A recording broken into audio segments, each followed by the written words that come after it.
Hi, everyone. Welcome to our Facebook live broadcast. I'm Steve Altishan, Director of Client Partnerships here at Lander Home Family Law. And today I'm here with Certified Behavior Analyst Chris Messina. So Chris, for those who haven't met you on our broadcast before, can you tell us a little bit about yourself? Sure. I am a behavior analyst, and my focus is family therapy, working primarily with families after the divorce on co-parenting and kind of managing the challenges they face. Well, thank you.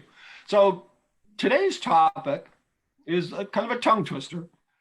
Co-parenting and planning for this summer is going to be hard. So treat your ex-spouse like a business partner and choose cooperation over conflict. So having said that, let's kind of start in. The first part of it is, the summer coming up. And, as ex-spouses look towards co-parenting through this upcoming summer, there has to be a little bit of trepidation.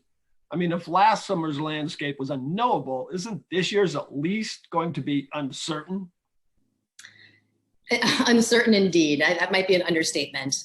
Yeah, it's hard to believe we're here upon another summer, actually. And yeah, so some of the things that I think co-parents are probably considering currently are, things like how much will COVID protocols impact this coming summer? I don't think we know that yet. So there's a lot of uncertainty and probably stress building up around that. And something that I've thought about as a parent, and I'm wondering if other parents have considered too, is can I possibly compensate or make up for the lost summer from last year? Will there be more opportunities? And if so, how do I make the summer, extra special for my kids?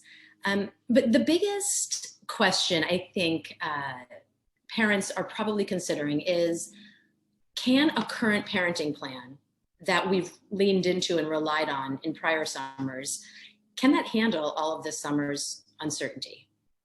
Or, due to COVID, or even things like growing kids, kids who are now maybe adolescents or teens, things have to change in the summer for different reasons. So how does that look for families as they try and modify things that, may need to look different this year?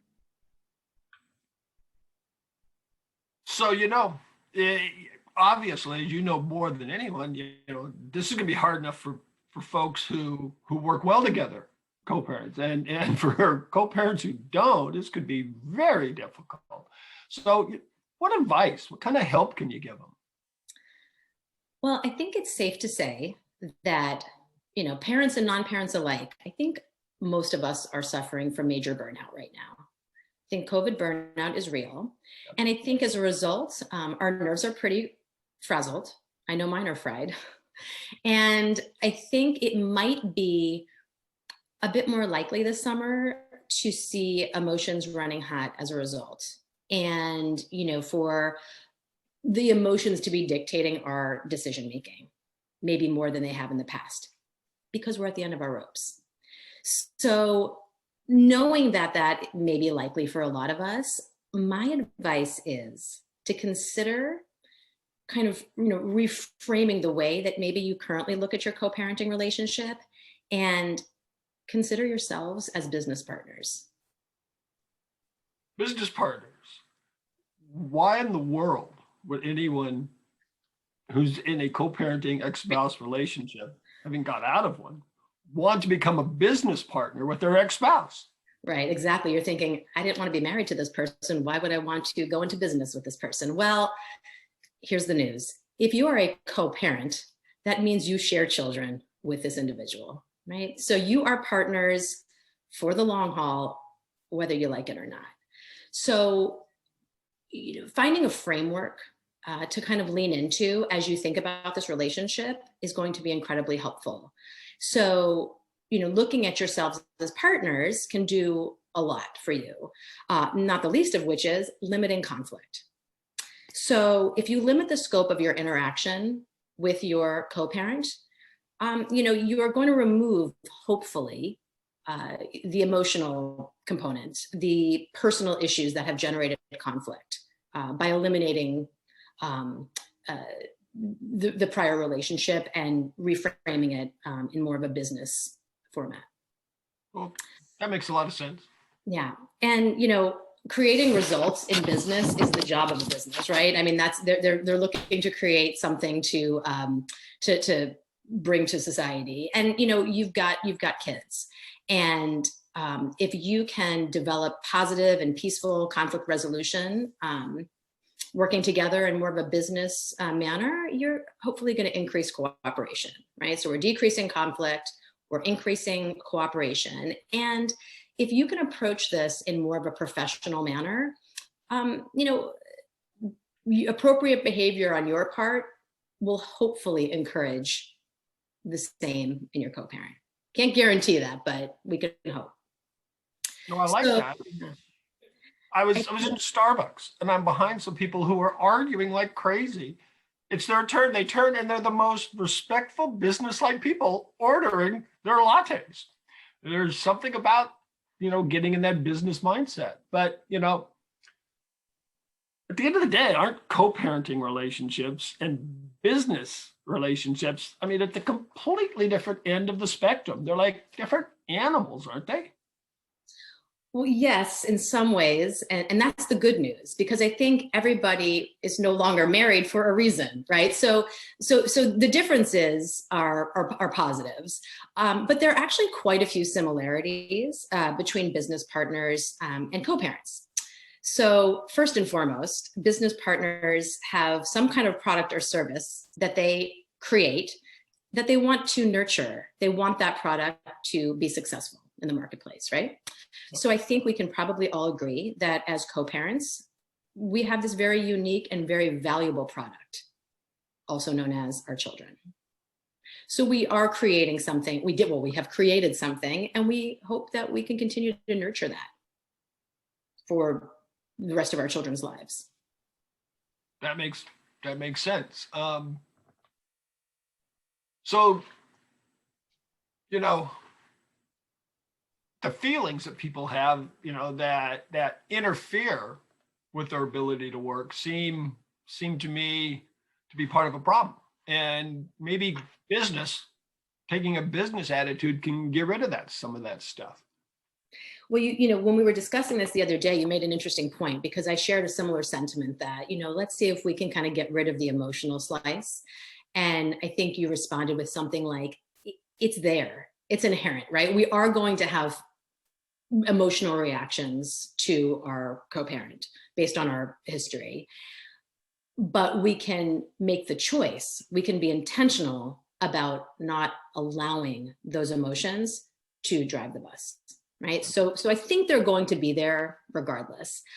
But if we keep our eye on common interests and goals, which I think is what most businesses tend to do, and we look at promoting our children's happiness and well-being, I think it might be easier to kind of keep the emotional stuff at bay.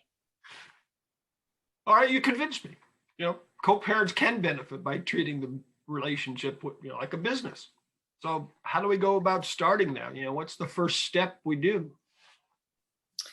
So I think for any company to be successful, you really need to have some kind of well mapped out business plan. So I'm going to propose that we encourage co-parents to think in a similar fashion about creating such a plan. Wow.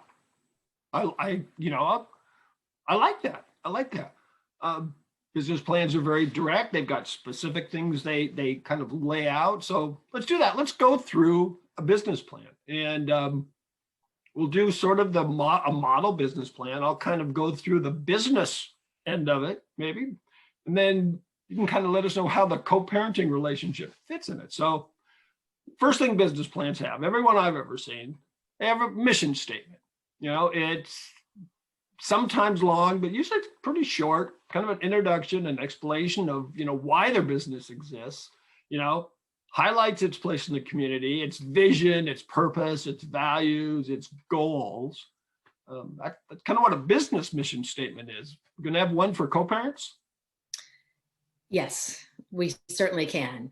And I think, we want to start by identifying as co-parents an overarching reason why this relationship is important, right? So I think that first and foremost, we must establish that we think this relationship is important. And, I think defining for yourself exactly why is critical. So, something I've said before that, co-parenting is an obligation.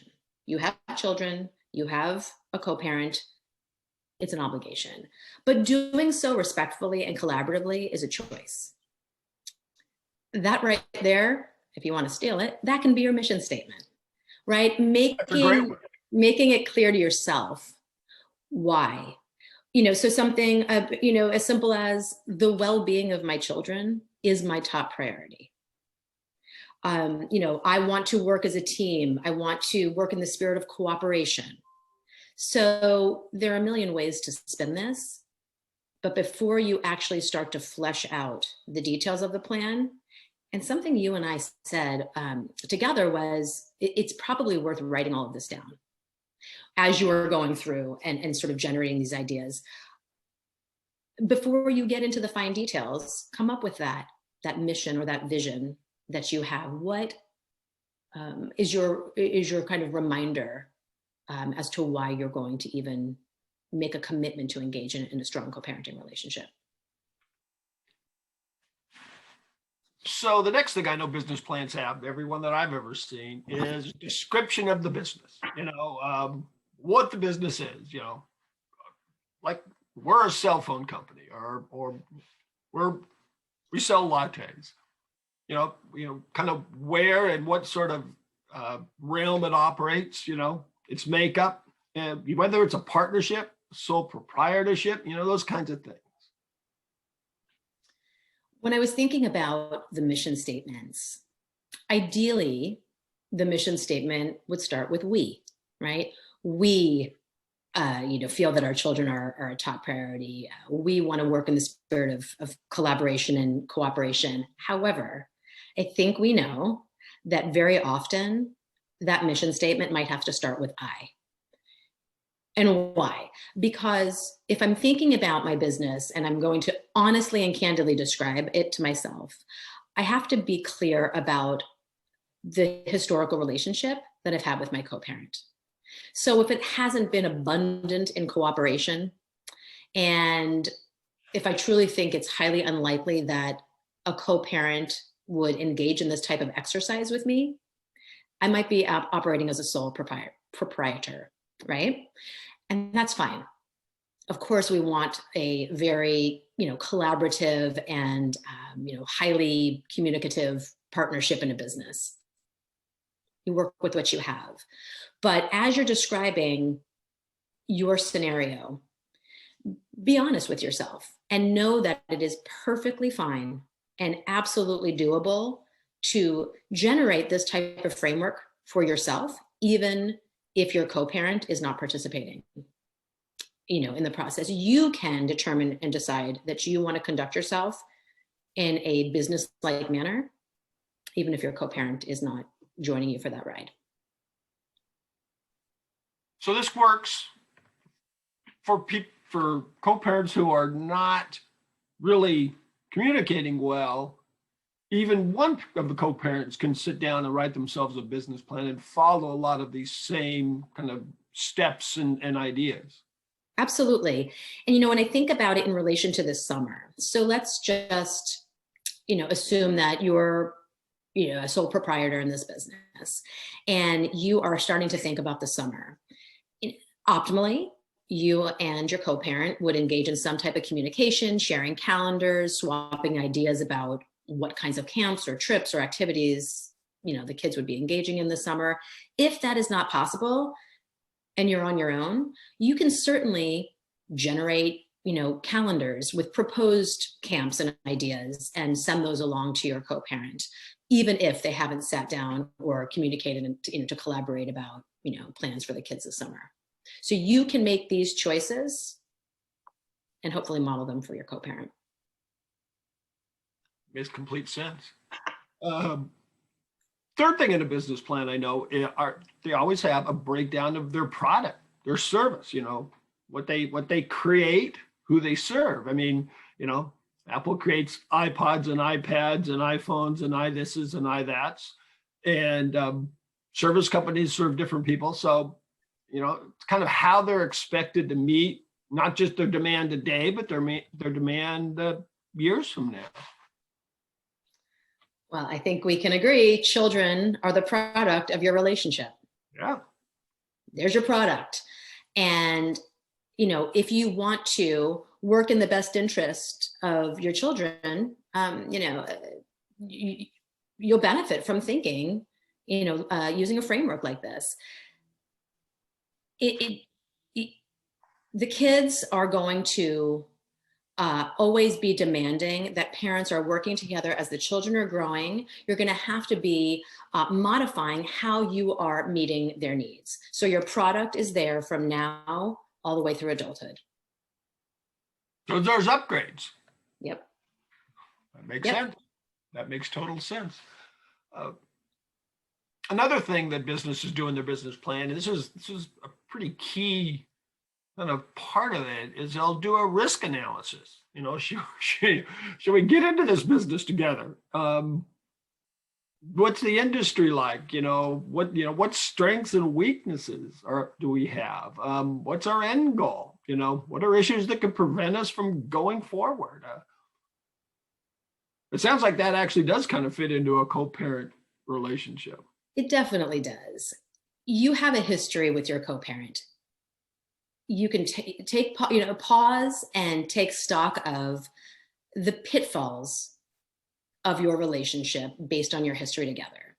So, if you are looking at the risks, you would want to make sure that you are really clear about the existing patterns in your relationship, okay? Because it's a slippery slope. So ignoring those existing patterns would not be prudent. You also want to be careful about making assumptions about your co-parent's priorities. That's risky business right there.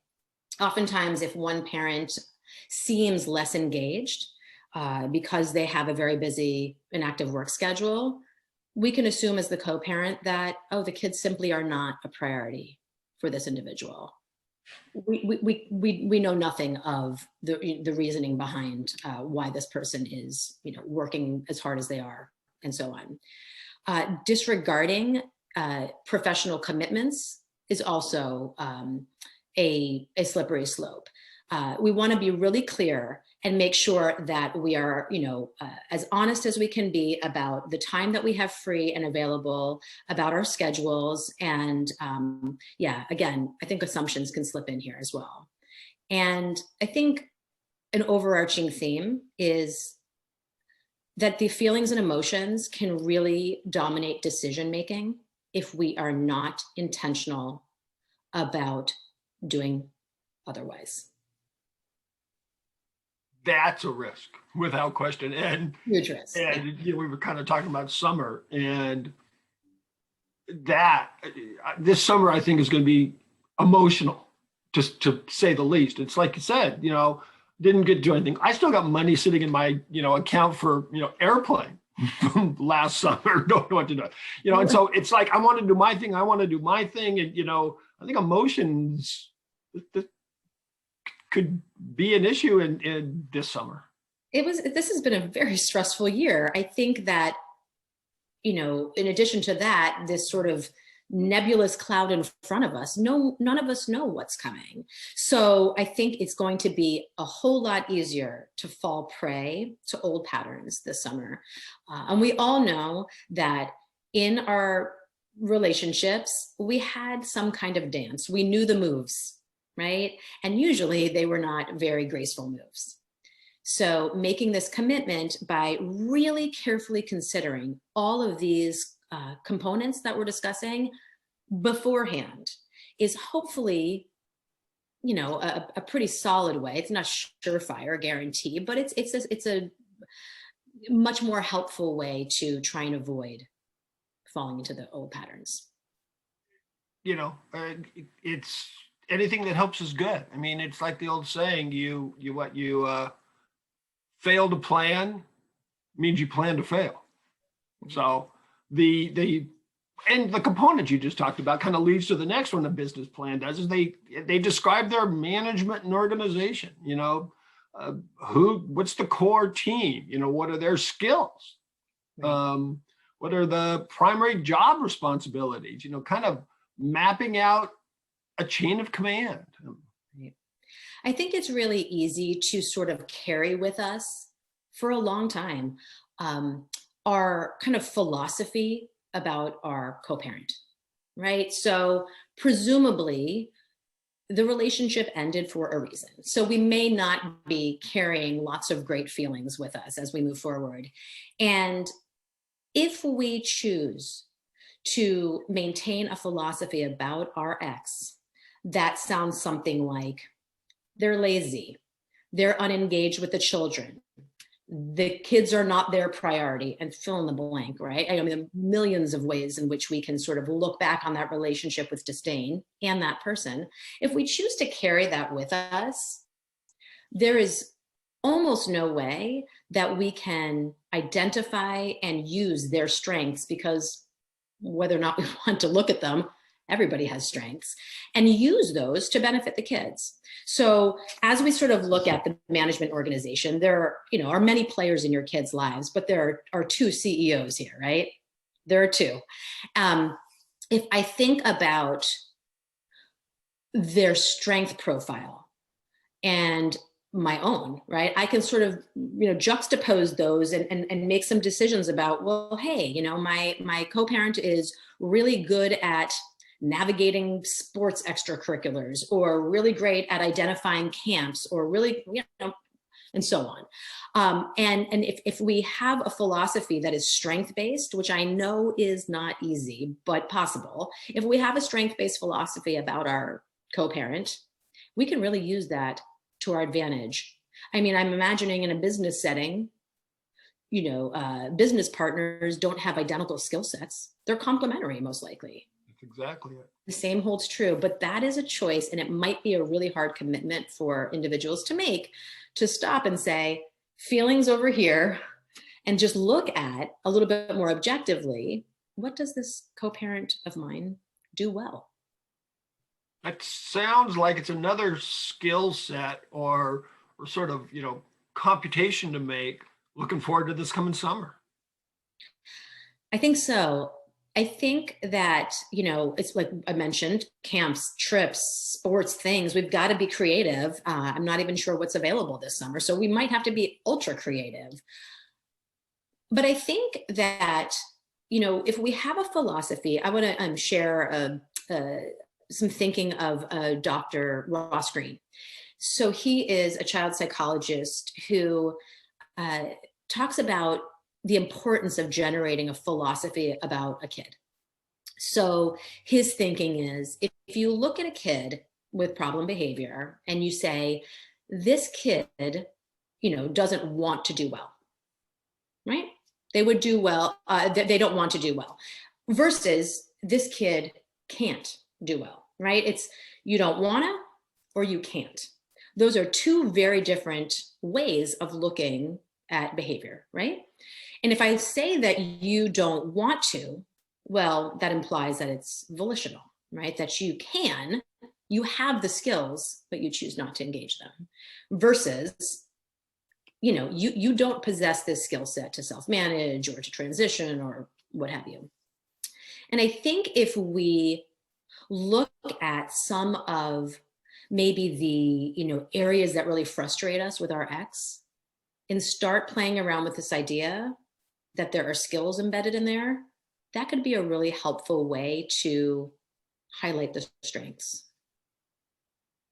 I like that, because you're right. It seems like sometimes the fallback sort of assessment of someone who chooses not to, volunteer to do this or start to do this is, oh, you don't want to do it. You just don't want to do it. Well, no, maybe, they can't do it. Maybe they're like me, they're not, skilled in every single part of social media and technology. I mean, just That really makes sense. Well, let's think about the summer, right? So if it comes down to planning and I think, well, my ex, isn't generating ideas, they must not want to. Maybe they just don't, and they don't care about the children having a great summer, right? That's one way of looking at it versus this individual really struggles with future planning. This individual struggles with calendaring. This individual maybe struggles with, thinking creatively about ways to engage kids. So if you assume that someone doesn't want to, the only option you have is to try and make them want to do it. And usually in a co-parenting relationship, that comes in the form of badgering, right? Writing unpleasant emails. Not a lot of good collaboration is going to come from that philosophy of someone. So badgering and writing a lot of uncomplimentary emails or bad communication gets us to our next topic, which is a huge topic in business. That's your marketing plan. How are you going to sell your product? How are you going to sell your service to your target customer? They kind of go through the methods, the steps to best communicate and enhance their sales. Just feels again like it falls right into the co-parenting handbook. It sure does. Well, marketing is communication, right? They're pretty much synonymous. We're communicating to the world, this is what I'm selling. So, communication is vital to successful co-parenting. And I feel like that's sort of obvious, but it's the hardest slice of co-parenting. So, I think very often people start to think about their communication from a reactive posture, right? So we've had poor communication or someone wrote a nasty email. So then we might start thinking about, well, do I want to take the bait? Do I want to come back guns a-blazing, right? We're always sort of in a reactive situation.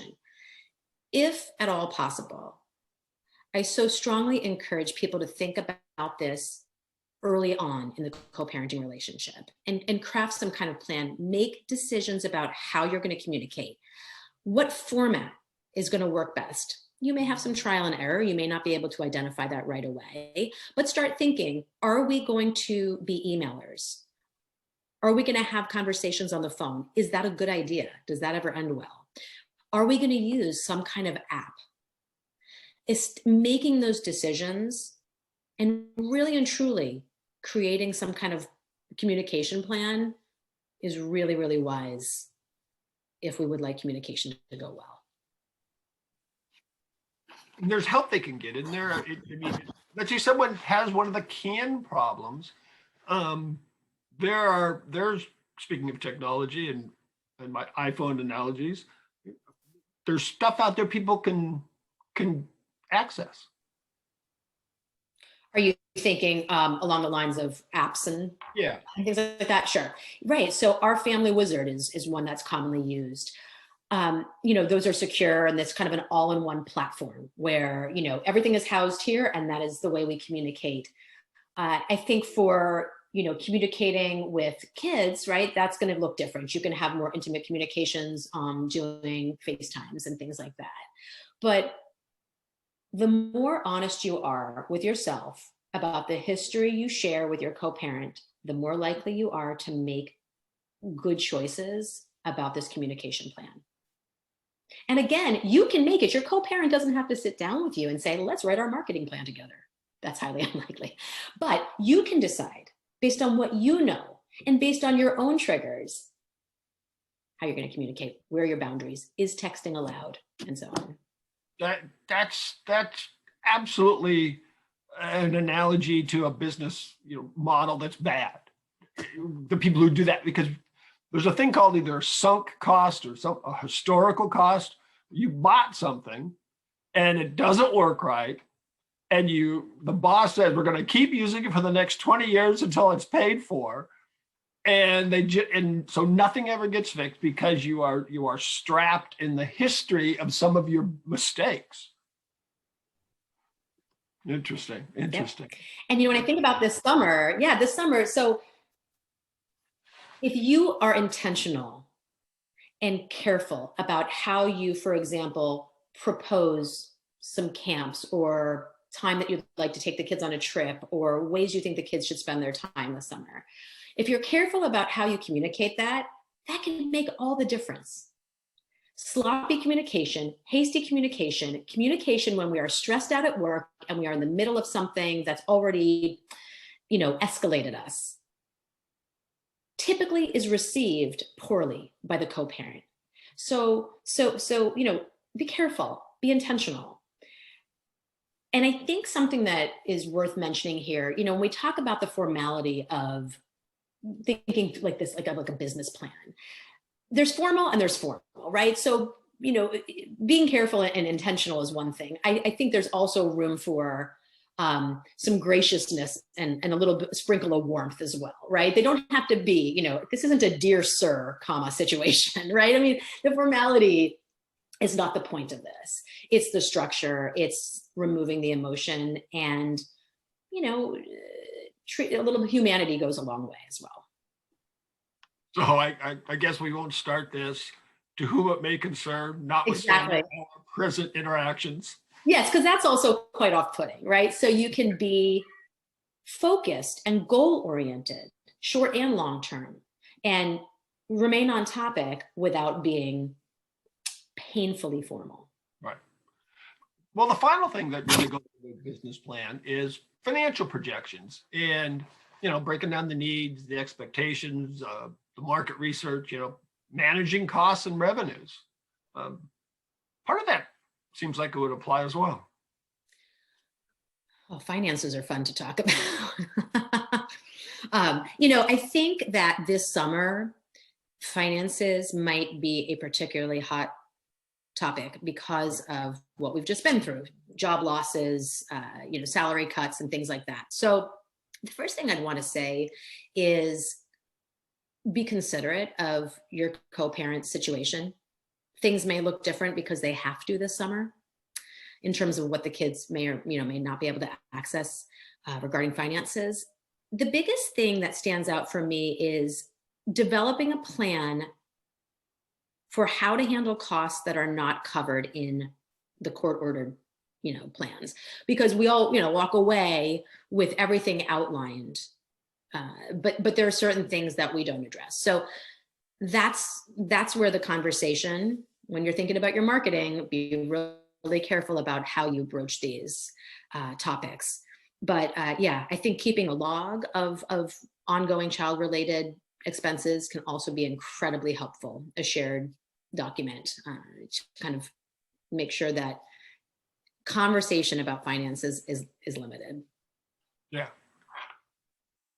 And I also, again, like you said, the summer, that's going to be a big thing. There could be a lot of really harsh expectations not met situation. I think, there may be disappointment on the part of the kids. I think that, financial planning or lack of financial planning is probably one of the biggest variables that folds most companies, right? I mean, most businesses don't fail if they weren't carefully, financial plans weren't carefully crafted and projections weren't made. And, we mentioned earlier that as kids are aging and, you've got now maybe teenagers, things have to be reconsidered. How are we going to maybe send a kid, right? They're maybe not, no longer going to like YMCA camps. Suddenly there are, summer trips and things that kids go on with groups and whatnot. So it's important to be as proactive as possible and start these conversations like today. What are we, April 9th, 10th? Start them. Yeah. I swear, I think I'm getting fall, clothing things from exactly Land's End, and it's like, hold it here, summer hasn't started, but you need to. That I just love that idea of doing a plan, and like you said, writing it down, and it makes you think of all the things that you don't think about maybe, and it makes you, like you said, use this word a lot, to be intentional, as opposed to reactive. So, but developing a plan is great. there's still differences between personal and professional relationships. And so, what happens after you've done the plan? I mean, how do you keep this operation, going in the right direction? I think a whole lot of patience and perseverance. I think, flexibility, willingness to adapt with the times. I don't think any business can succeed, in your product that's growing children. It's going to require a lot of adaptability. So we've got patience, perseverance, adaptability, and recognition that few businesses operate without a hitch on their first day or their first months. There are going to be bumps. It's a commitment that you make to yourself to approach what may have been a bitter or volatile relationship in the past, to approach that in a way that feels goal-oriented and child-centered. That makes sense, and just looking forward. I mean, you said, as we talked about, the kids are the product, and what do you want your, Apple, I guess, is saying, what do we want our cell phone to look like in 20 years? And so I guess you're looking ahead to what you want your kids to look like as adults. Right. You may have an iPhone 11 version of kids, no longer an iPhone. What was the earliest? 2, 6? I don't even know. Yeah. When did it start? You no longer have an iPhone. Yes, adaptability. And I think some grace with yourself. This is hard. Yeah. This is really difficult stuff. And some patience with yourself will go a long way. No, patience. That is a skill, and everyone needs to work on it. Yeah. Very few of us master that skill. Yeah. That's right. So thank you, Chris. This was really, really interesting. Once again, a great bunch of insight into a topic that I think just a lot of people are looking at and concerned, and like I said, looking forward to some real uncertainty and some fear. How do I do this? And I like the idea of making a plan, and try to take it out of the emotional world and put it in the intentional world. So thank you so much for being here today, Chris. You're so welcome. Thanks for having me. And I think this summer, because it is going to be so topsy-turvy, it's a great time. If ever a time were to demand that we try a really solid framework, let's try it this summer, because certainly can't hurt. No, it cannot hurt. So thanks. And I really, again, want to thank everyone for, being here today, who tuned in to our Facebook Live, and anyone who has any questions on today's topics, you can post it here. You can shoot me an email, steve@landerhomelaw.com. So until next time, everyone, stay safe. Have a great day. Enjoy the sunshine that this week looks like we're going to have. See you next time. Thanks, Steve.